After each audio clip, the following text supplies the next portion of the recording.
Dahil malamig na at saka gabi na rin, tanggalin ko na itong sombrero. Sinuot ko lang kanina kasi medyo may sikat pa ng araw dito, hindi pa malilim. Yan. Hakot na naman.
Hapon na naman.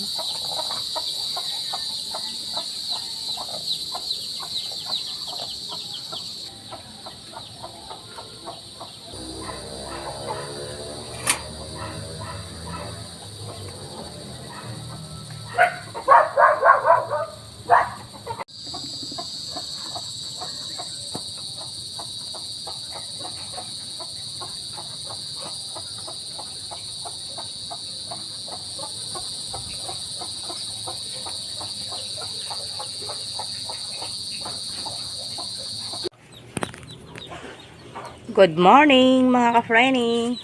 Happy Monday po sa ating lahat.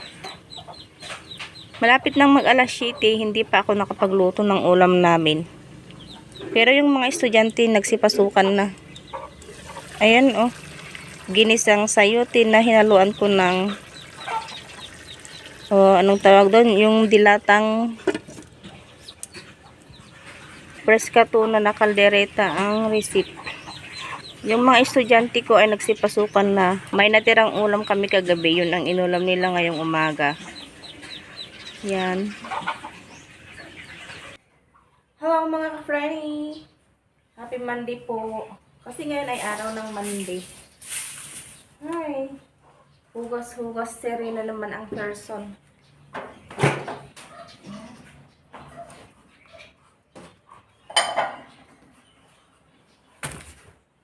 Ay. Sorry.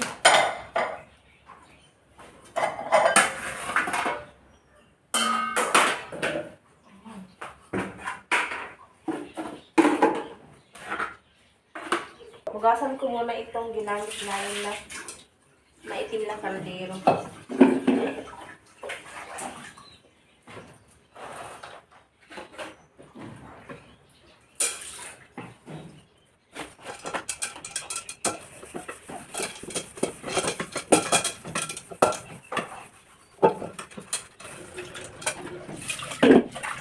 Yan. Ayos na to kasi kapag lagi itong ginagamitan ng ganito, steel brush. Tamaga steel brush, basta yung ganito. Manilipis, madaling manipis itong kaldero. Maya't maya na isasalang doon sa kanang kahoy. Kaya itong smooth na panghugas ang ginamit ko. At least mabawasan man lang yung uling niya. Ayan, tama na to. Mamayang hapon, ito na naman ang gagamitin kong magsaing.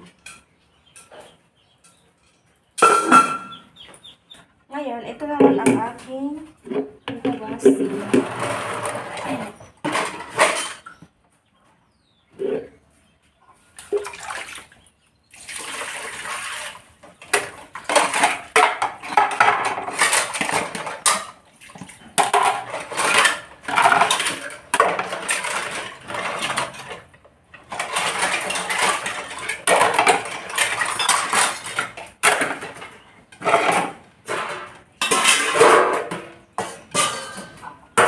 Ngayon, dahil tapos na akong maghugas, ayan, medyo malinis na yung aming lababo.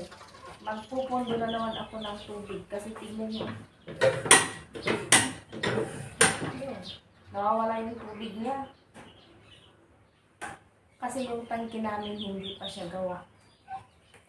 Dahil dito, laging nawawala yung tubig kaya, ayun, nayupi yung tangke. Yung lagayan ng tubig ba.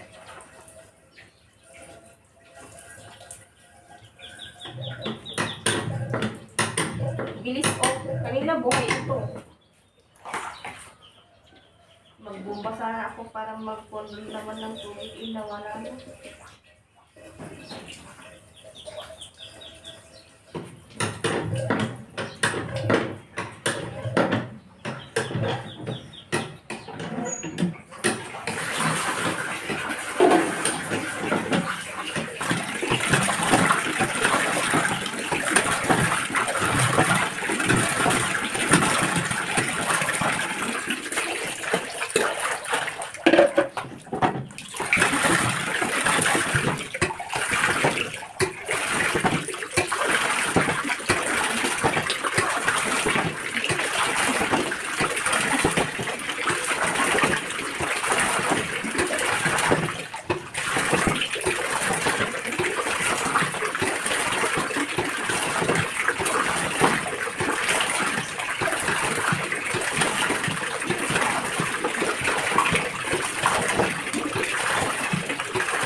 Kapagod ang ganyan magbomba.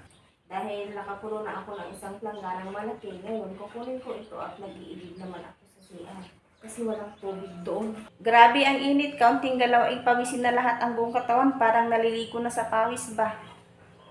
Ngayon naman, ang gagawin ko ay magwawalis dito sa loob bahay. Wawalisin yung mga alikabok ba. At ako'y hinihintay na ng aking mahiwagang walis na kunin ko at ito'y aking iwalis na. Simulan ko na ngang magwalis-walis dito sa loob bahay at nang matapos na kasi anong oras na ngayon? Alas 9 na ng umaga. Mamaya, hindi lang mamaya, kundi kanina ko pa iniisip kung ano na naman ang lulutuin kong ulam namin para mamayang tanghali. At ako ay magwawalis muna mga ka-friendly.